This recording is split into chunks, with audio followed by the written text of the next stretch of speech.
Hola, soy Andrea Cuentas del Mazo, estudiante de TEFAD Madrid, y os voy a explicar qué debemos tener en cuenta a la hora de preparar una sesión de ciclo indoor. Antes que nada, para dar un buen ejemplo como monitores, debemos disponer de ciertos materiales necesarios para llevar a cabo una buena sesión de ciclo. Obviamente es muy necesaria la bici. El regulador de intensidad es lo que llamaremos resistencia. El culot sirve para proteger la entrepierna, ya que pasamos mucho tiempo encima de una bici y nos puede crear rozaduras. La camiseta o maillot se recomienda que no sea de algodón, ya que es un material que no transpira. Las zapatillas no es necesario que sean de calas, pero como monitores deberíamos tenerlas, porque es mucho más cómodo pedalear. Los guantes, a veces como monitores, no dejan ver bien los gestos, y el pulsómetro o marcador de frecuencia cardíaca nos define cómo de intenso es cada periodo de la sesión. El bidón y la toalla no deberían tampoco ser opcionales. Ya con todo listo, podemos empezar a diseñar nuestra sesión. Voy a empezar explicando en qué consiste la cadencia o revoluciones por minuto. Esto es el número de pedaladas que somos capaces de dar con una sola pierna en un minuto. Los monitores marcaremos el ritmo con la pierna izquierda, por lo tanto contaremos el número de ciclos completos que damos con la pierna izquierda en un minuto. Básicamente mide la velocidad a la que movemos las piernas. Esto le definirá la música y dependiendo del tramo en el que estemos de la sesión. Hay zonas de cadencia ideales que deben aparecer en una sesión. Las cadencias bajas o tramos de montaña son en las que realizamos entre 65 y 80 pedaladas por minuto. Las cadencias medias o tramos de llano son en las que realizamos entre 81 y 110 pedaladas por minuto.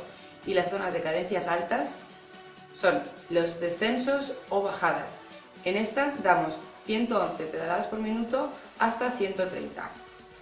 Estos últimos tramos que nosotros llamamos de descenso o bajada son algo arriesgados para hacerlo con alumnos de nivel principiante, ya que las piernas alcanzan una velocidad bastante alta y pueden generar lesiones en las rodillas y descontrol de la técnica. Por último, debo mencionar que los tramos de montaña o llano, cadencias bajas o medias, nos podemos poner de pie encima de la bici, jugando un poco con las resistencias. No es recomendable ponernos de pie en los descensos, ya que 110 pedaladas por minuto, estando situado de pie, se pierde mucho más el control de los movimientos. El segundo factor que he mencionado antes, que es muy importante, es la música. Es esencial en una clase de ciclo indoor. Con ella podemos conseguir motivar a la clase y marcar los ritmos para que ellos puedan seguir la clase claramente. La música, a la hora de diseñar una sesión, debemos fijarnos en los beats por minuto. Como se puede ver en esta tabla, la mayoría de canciones desde los 160 bits por minuto hasta los 80 se pueden utilizar en tramos de montaña, porque desde las 65 hasta las 80 pedaladas serían los tramos de cadencia baja. Sin embargo, vemos que para los tramos de cadencias medias o llanos solo podríamos utilizar canciones entre los 80 y los 110 bits por minuto, ya que esto provoca una pedalada a cada bit. Por último, los descensos o bajadas, como hemos dicho antes, son muy rápidos, entonces las canciones que podremos utilizar estarán entre los 110 y 130 bits por minuto, provocando así pedaladas muy rápidas. Una vez que ya sabemos qué es la cadencia, cuánto de importante es la música y las diferentes etapas que puede haber en una sesión, vamos a explicar una serie de tablas con sesiones ya programadas y os voy a explicar las diferentes partes.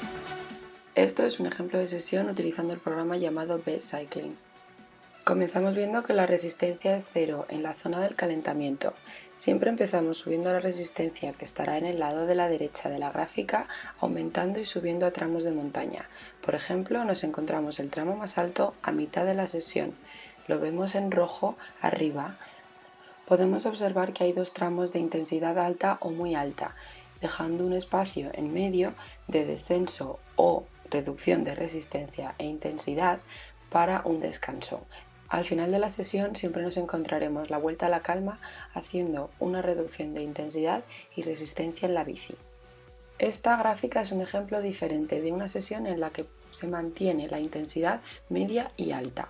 Podemos observar que hay tres tramos de larga duración y de intensidad muy alta y un último pico antes de la vuelta a la calma.